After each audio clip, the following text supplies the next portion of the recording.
Calorosas saudações, e eu não sei se já repararam a olhar para a imagem, mas o Miguel Morgado deu 0 como nota de debate ao Paulo Raimundo. Mas o Rui Tavares também não ficou muito melhor. Ficou com 1. Convém mencionar que as notas são de 0 a 10. Ora, meus amigos, neste vídeo vamos tentar ter mais likes do que o Paulo Raimundo teve neste debate em termos de classificação. Fantástico, já conseguimos, agora sempre a subir. Portanto, metam like no vídeo, subscrevam o canal para chegarmos aos 70 mil subscritores e partilhem também nas vossas redes sociais. Relembro o código SOUSA10 para usarem na Prozis, para 10% de desconto no segundo link da descrição ou quando simplesmente fizerem compras no site e estão automaticamente inscritos ao usarem o código durante o mês de Abril para receberem 150 euros de giveaway que eu vou anunciar o vencedor no final do mês. Bom, vamos ver aqui o comentário de Miguel Morgado que justificou estas notas, que era Rui Tavares, que era Paulo Raimundo. Vamos ver. Eu, antes de dar as notas, quero só dizer uma coisa sobre esta injustiça que o Miguel Pronto falou, alegada injustiça. A razão porque as pessoas acham isso, e aliás, acho que houve uma grande tolerância do eleitorado português para com o Partido Comunista durante muitos anos, a defender a Coreia do Norte, a defender Cuba, a defender a Venezuela, a defender a China, todas as violações de direitos humanos eram defendidas pelo Partido Comunista. Quando aconteceu a invasão na Ucrânia, o Partido Comunista papagueou ponto por ponto a propaganda de Putin. Peço imensa desculpa. A desnazificação era o objetivo da invasão da Ucrânia. Isso era a propaganda de Putin, foi repetida. E agora que estou a falar, olha, Ramos Almeida, agora estou a falar. Tu não gostas? Mas isso foi só para dizer uma data. Agora queres-me interromper para não chegar até ao fim. Isto reflete a mesma coisa que o Partido Comunista Russo. Também tem essa ambiguidade de dizer que não se revê no regime oligárquico e apoia o regime de Putin em tudo, inclusivamente nas posições racistas do regime de Putin e anti-povos da Ásia Central. A propaganda do Partido Comunista Russo, neste momento, reflete isso. Já não é visto como fascismo, pelas razões que nós sabemos da cultura política portuguesa. Agora, as pessoas acham finalmente abrir os olhos. Vamos às notas. Antes de ele ir às notas, quero só dar aqui uma nota, porque me surpreende a questão dogmática e ideológica que o PCP ainda tem em Portugal. Alguém achar que Vladimir Putin é comunista do ponto de vista tradicional, marxista-leninista do termo, tal e qual como o PCP ainda o é, ou pelo menos ainda o diz ser, ninguém acredita nisso. Ou melhor, só o PCP é que tenta acreditar nisso numa espécie de saudosismo institucional da União Soviética do passado. Porque Putin não é de todo comunista. É claramente alguém que ideologicamente se enquadra na autocracia, isso, ou seja, há similitudes com o comunismo desse ponto de vista autocrático, claro. Agora, dizer que Vladimir Putin é um marxista-leninista tradicional, como o PCP diz que é, não faz sentido. Por isso é que, muitas das vezes, o PCP, nas justificações que dá, é incoerente. É que uma coisa é nós apontarmos defeitos à estratégia europeia a nível da resolução do conflito. E eu, várias vezes, o fiz. Aliás, eu não sou propriamente o maior fã de Zelensky. A minha posição é pró-Ocidente, claramente. Só acho que o Zelensky não é a pessoa mais indicada para estar à frente da Ucrânia. Acho que é preciso uma pessoa mais competente do ponto de vista de política externa. Mas o PCP, muitas das vezes, atua por questões de dogmas ideológicos relativamente a esta questão e a outras questões. E esse dogma é qual? Se é contra os Estados Unidos, o Ocidente e a vertente capitalista, então nós somos contra, independentemente de quem seja. Por isso é que, historicamente, apoiaram regimes que, pá, desculpem lá, mas ninguém devia apoiar. A Venezuela, a Coreia do Norte, Cuba. E continuam, não é? De uma maneira um bocado mais receosa em alguns aspectos, mas continuam. Que é a mesma lenga-lenga. Enfim, vão ver as declarações, para quem quiser ver, enfim, pode ter dúvidas, vão ver as declarações do PCP relativamente ao que aconteceu na Venezuela e os votos na Assembleia da República relativamente às eleições da Venezuela de há uns meses atrás. Quem tiver curiosidade, investigue e depois chega à conclusão daquilo que é o PCP. Enfim, prosseguindo. Eu dou estas notas, eu não gosto nada de dar notas, dou estas notas com a cultura desportiva que eu tenho, que é a do futebol. No futebol não há resultados 7 a 7. Notas? Não, para os debates políticos não. Avaliações dos meus alunos é uma coisa. Debates entre políticos não, lamento. Por isso eu faço a minha interpretação, que é ver isto como um jogo da bola. No jogo da bola não há resultados 7 a 7 nem 8 a 8, portanto eu vou dar um resultado típico de um jogo de futebol. Acho que marcou o Rui Tavares. E marcou o Rui Tavares precisamente a propósito da Ucrânia. Porquê que eu acho que mais ninguém meteu golos? Primeiro porque eu acho que se a ideia de políticos que querem fazer um debate e não aproveitar isto para um tempo de antena unilateral, então é como aquele jogo das equipas em que não querem marcar, querem empatar. Pronto, isso é o 0-0. Eu podia ter dado um 0-0. Se não fosse a história da Ucrânia, eu teria dado 0-0, claro. No caso da Ucrânia, O Rui Tavares pôs o dedo na ferida, quer dizer, a posição de ambiguidade retórica, porque intencionalmente o Partido Comunista está ao lado de Putin, está ao lado da Rússia para a destruição da Ucrânia, mas Rui Tavares pôs o dedo na ferida. Quer dizer, não querem substancialmente aumentar a questão da defesa. Acham que é um inimigo ilusório. O Putin é o que é e tem-no demonstrado. Paulo Raimundo, evidentemente, não tinha resposta para isso, porque a resposta de Paulo Raimundo é dizer assim: e nós preferimos a vitória de Putin, a destruição da Ucrânia, como um Estado autónomo, soberano e independente, aliado do Ocidente, do que o contrário. E foi isso que me afligiu nos dois. Mas o PCP nunca vai admitir isso. Pelo menos nos dias de hoje, porque sabe que essa posição é extremamente impopular, embora oficiosamente toda a gente compreenda ou consiga ver minimamente que essa acaba por ser a posição do PCP. É que, reparem, eu não sou a favor de um debate monocórdico relativamente a determinados tópicos, relativamente às questões da Ucrânia, relativamente a tópicos fraturantes, sejam eles quais forem. E, portanto, há argumentos que podem vir para cima da mesa que não estão consoante relativamente à narrativa mainstream, seja relativamente a este tópico ou o outro. O problema do PCP, muitas das vezes, é que o argumento que vêm dar para cima da mesa é numa justificação de um falhanço ideológico que eles próprios já falharam há 30 anos, com a queda da União Soviética. Só que ainda insistem nesse mesmo erro. E a questão em si, no caso do PCP e da Ucrânia, não é tanto a Ucrânia em si. É a base ocidental capitalista, genericamente falando.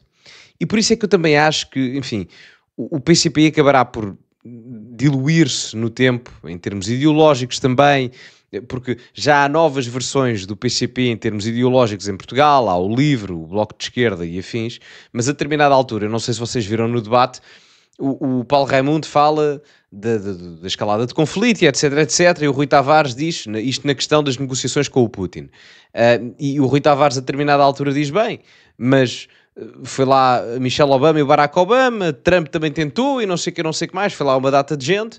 E a verdade é que Putin também invadiu no passado e invadiu futuramente. E a determinada altura o Rui Tavares diz que só falta ir lá o Paulo Raimundo, ou só falta irmos lá os dois.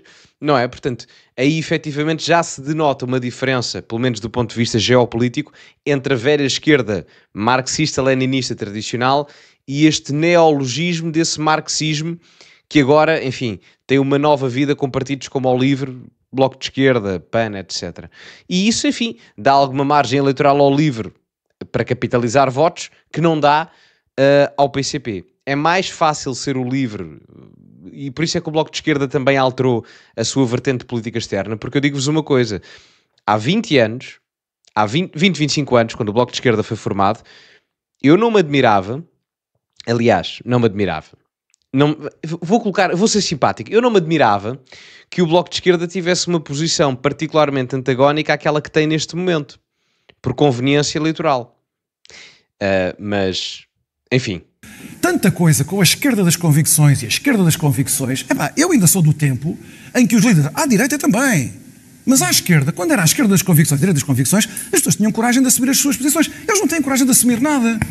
Este foi um debate onde eles ficavam sempre aquém dos eufemismos. A Raquel mencionou, e bem, a questão da União Europeia. É evidente que a resposta do Paulo Raimundo é dizer não, nós temos um modelo de desenvolvimento diferente daquele que os países da União Europeia, de uma maneira ou de outra, são levados a adotar por consenso mútuo ou por imposição. Não interessa a interpretação histórica. Nós temos um modelo de desenvolvimento e um modelo de sociedade totalmente diferente deste. E isso só é compatível com a saída da União Europeia. Não são capazes de dizer isso por medo, como disse o Miguel Prata Roque, de perder o pouco eleitorado que lhe resta. Dizem que saída do euro, sim, uma saída negociada. Também não explicam porquê. Marine Le Pen disputou-se num famoso debate eleitoral. Economistas, quando o João Ferreira do Amaral também defende isso. Mas, não é comunista. O João Ferreira do Amaral... Não estou sequer a concordar. Mas é um grande exemplo. O João Ferreira do Amaral é dos pouquíssimos portugueses com uma posição doutrinária. No caso, eu tive em debates com o João Ferreira do Amaral, que é um cavalheiro, e sempre manteve-se fiel àquela... E tirava as suas consequências. Ele tirava as suas consequências. Ele não tinha dúvida nenhuma em dizer... Temos a certeza, se o debate fosse com o Luís Montenegro, a tabela passaria ao basquete e não ao futebol. Não sejas ridículo. Agora as pessoas não sabem que nós somos amigos. As pessoas não sabem, mas não sejas ridículo, porque eu aplico o meu critério crítico. Para lá que a palavra ainda não passou para ti. Só antes deles continuarem aqui esta mini peixeirada, queria só dizer aqui um pormenor, que é, há argumentos que podem ser, do meu ponto de vista, na minha opinião, extremamente corretos em crítica para com o euro. Atenção, isso é possível de ser feito.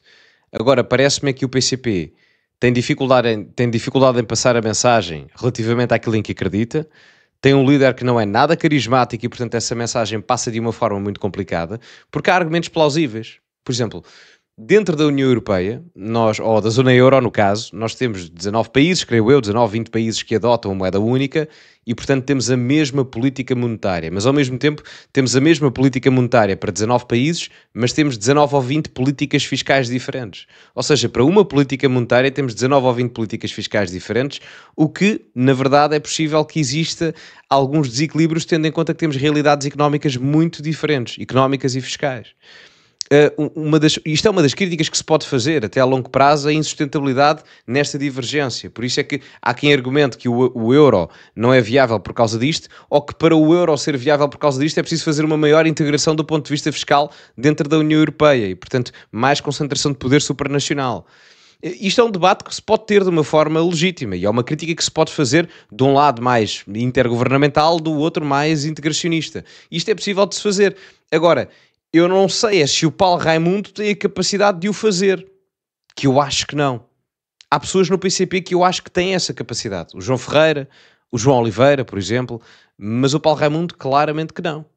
Claramente que não. Outro argumento que efetivamente ele poderia dar e que, digo-vos já, alguns partidos da direita radical europeia simpatizavam com esse mesmo argumento no pós-crise das dívidas soberanas em 2011, é o facto de, no mesmo espaço monetário, nós termos economias de tal forma diferente que as instituições financeiras, ao confiarem nas economias mais débeis como Portugal, Espanha, Itália, Grécia e Irlanda, os PIGs na altura, ao concederem capital financeiro quase na mesma medida ou de uma forma similar à que forneciam à França e à Alemanha, esperando o mesmo comportamento na ordem financeira, obviamente que isso gerou dívidas soberanas, crises de dívidas soberanas elevadas, não é? Chegando Portugal a ter 120 e tal, não sei se chegou a 130% do PIB, mas números bastante elevados.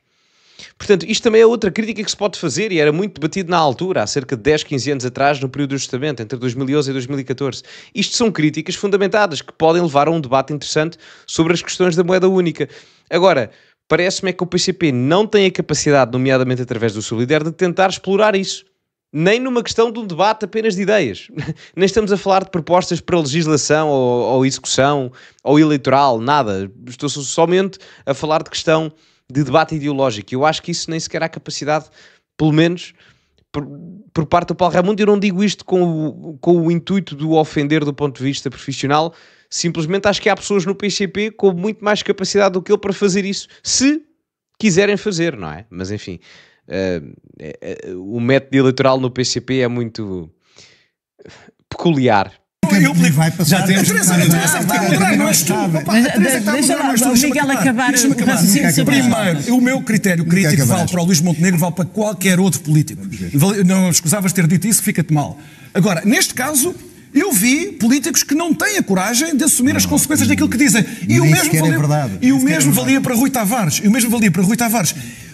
Quando Rui Tavares, quando vê a posição da União Europeia de Paulo Raimundo, e Rui Tavares diz que o que nós precisamos é da Europa para resolver 4 crises de importância histórica universal, isso implica a centralização dos poderes na Europa brutalmente muito mais do que nós temos hoje. Certo. Não houve nenhuma proposta dessas, que é essa a posição dos verdes na Europa, com os quais o Rui Tavares... Deixa-me só...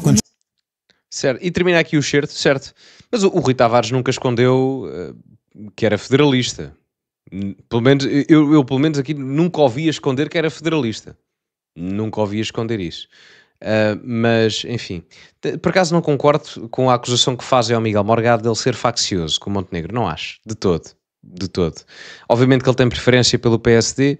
Talvez uma crítica ou outra ele seja menos efusivo na forma como faz as críticas, mas não as deixa de fazer, não é? Todos nós temos as nossas preferências, acho que isso é normal, mas eu não acho que ele seja faccioso. Aliás, muito pelo contrário, acho que é uma pessoa bastante equilibrada e muito justa nas análises que faz. Mas enfim, digam-me a vossa opinião nos comentários, metam like no vídeo, subscrevam o canal, partilhem nas vossas redes sociais, código Sousa10 na Prozis para 10% de desconto no segundo link da descrição. Ficamos por aqui e, como é habitual, acima de tudo, cultivem-se e até à próxima.